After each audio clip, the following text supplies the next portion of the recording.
Hey, this is Michael from the Halo Effect, and here we are doing an interview for Sonic Seducer.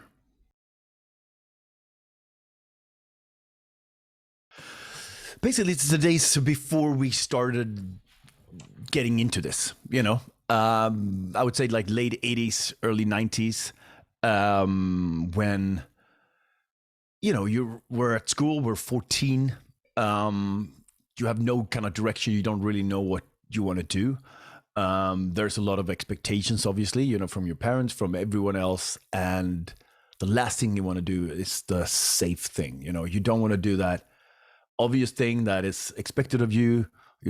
I remember me and my friends were just, watching horror movies, reading weird books and just trying to get away from whatever boring reality that we figured we were living in. And it was not until we found metal music or heavy metal that you realize that, hey, this is something for me. This is what I want to do with the rest of my life. This is what I want to dedicate every waking moment to, basically. And that's how it felt.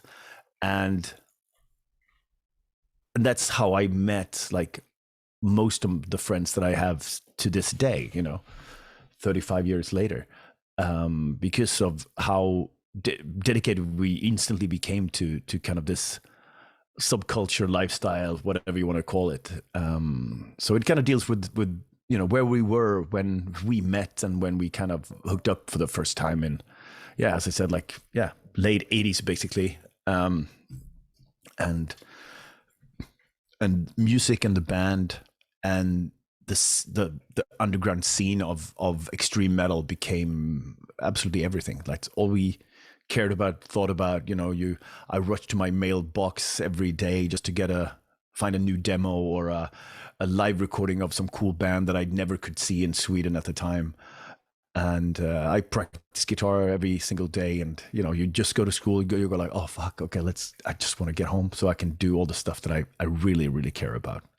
And so that's what that refers to. And that was kind of like the starting point for a lot of the lyrics as well for the overall album. Just where did this come from and what has happened since, and we kind of joke about the fact that we could have started this band in 92, because that's when we started hanging out and started playing and all that stuff. And this could have been one of the bands that we started back then. And we kind of have that mindset as we started writing and recording this album. Yeah, but kind of, obviously I've been, I started DD in 89 and we've been doing, trying to kind of reinvent ourselves and do, new things and kind of to expand our sound, and that's becoming increasingly difficult, of course, because, you realize okay, I think we've done everything, but let's try to find a new angle on our music. Whereas this was just hey, let's have fun. We have all the time in the world because of the pandemic. Let's just write music that feels right and not think about anything. There was no past, no future. Let's just do this. It's just us having fun, and getting a chance to kind of hang out together, and write kind of straightforward songs that is just in our muscle memory / DNA, kind of, in our wheelhouse. And of course, when we started this, we thought about all the different things we could do. What should we sound like? What kind of music should it be? What should we do? And we end up going well, why don't we just focus on what we know? Let's play to our strengths and our brand of metal, and kind of make the most out of that. And so that became easy and a lot of fun, just because of how effortless it was, and also the fact that there was no expectations, there was no pressure. It was just us in the studio, hanging out, writing and recording, So definitely it has that same vibe as, when we started, when everything was new and exciting, and anything was possible. And I didn't know how much I missed that, and I love, the struggle of writing and coming up with new stuff and changing up a formula that you've had before. But starting fresh like this, but with 30 years of experience was unique and very, very cool and fucking fascinating to be part of.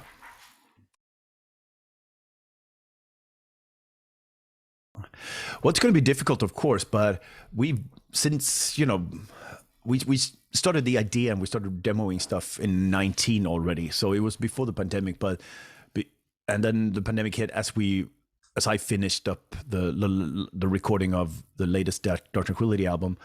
And so then afterwards it was like, okay, we have there's nothing on the calendar, let's do this, and that's so we could devote a lot of time to writing and recording, and that was amazing. And a positive thing about the pandemic, obviously. But now I think we're just going to find time. We have a lot of songs for the next album already. We have set aside some time for touring, festivals, that kind of stuff. And so I think, it's going to be a lot of work for me, and I'm prepared for it. But other than that, I think it's going to work. Like the idea is to kind of do this, like a tour a year, and then a lot of festivals every year. And then with DT, we're gonna tour way more. So it's I hope I'm up to the task. Maybe I've bit off more than I could chew, but so this year is going to be insane, and it already is. It's going to get worse, but I look forward to it. It's a nice kind of change of pace, and it's cool to do something else, because I've always been that guy that said, yeah, cool. Whenever someone offered, like, suggested we start a new project or do something else, and I go like, yeah, sure, I would love to, but I don't have time. Like, I really don't, and I cannot devote more time to something like this, and that it never happens. Whereas, like in 19, I was already going like, I'll say yes to everything because I'm in a very good place creatively. I feel good. I want to do more than I've done before, and so I just said yes to everything, and that meant a lot of really cool projects and cool other bands. And so now maybe I have to suffer because I have to do a lot of shows, but I think that's so far it's nothing but a good time.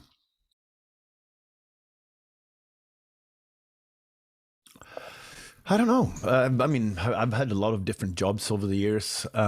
Before I started playing guitar and before I started singing, I was doing like artwork and layout and that kind of stuff.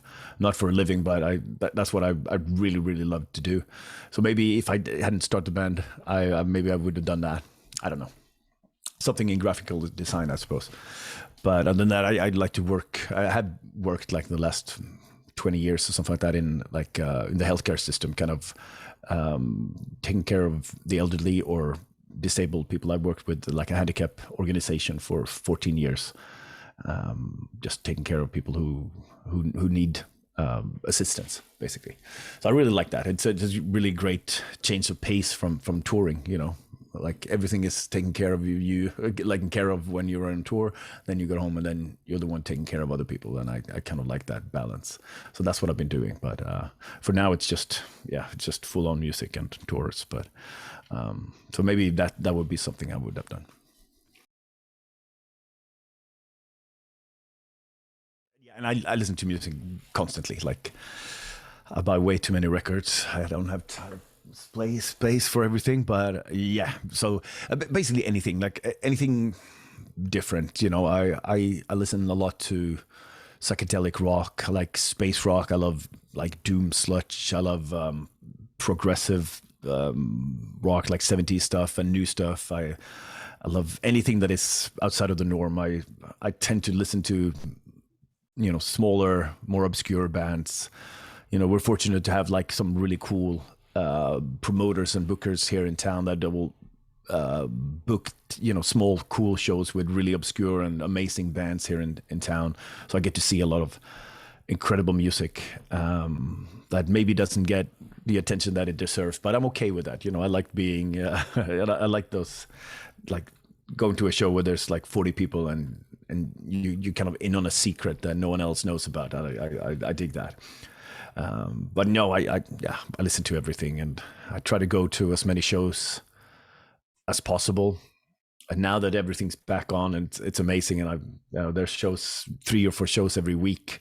I try to see as much as I have time for, but and also I know that I'm going to miss all the best ones because I'm going to be on tour, so that's going to suck. But you know, I'm very much like a music freak. That's what I do. Like as many shows and as many records as I possibly can gather and fit into my schedule, the better.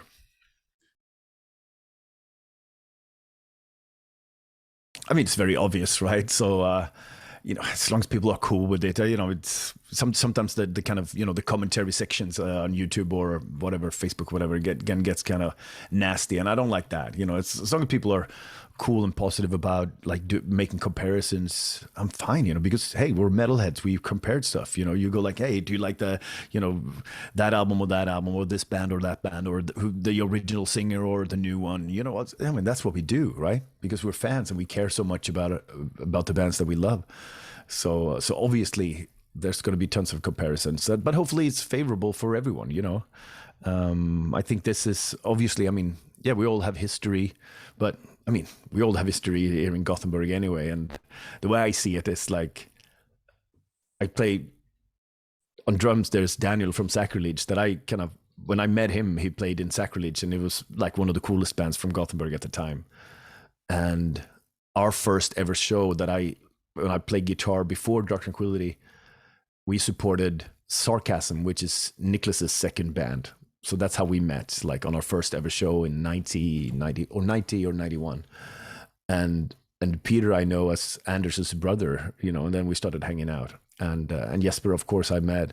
And then he asked me to sing in you know, 92, 93 with his new started band, you know, that he formed out of frustration, you know, and that was, you know, the first In Flames album. So it's for me, like it goes way further back in time than that, you know.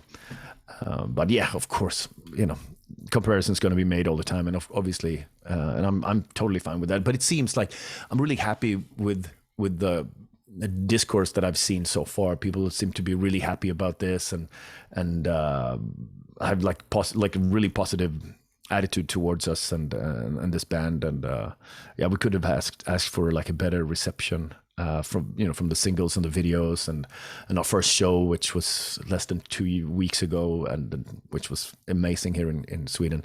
And so yeah, we're off to a fantastic start, and I'm really happy, and it's going to be great to actually meet people and then come out and, you know, play and see a crowd that is into it, you know.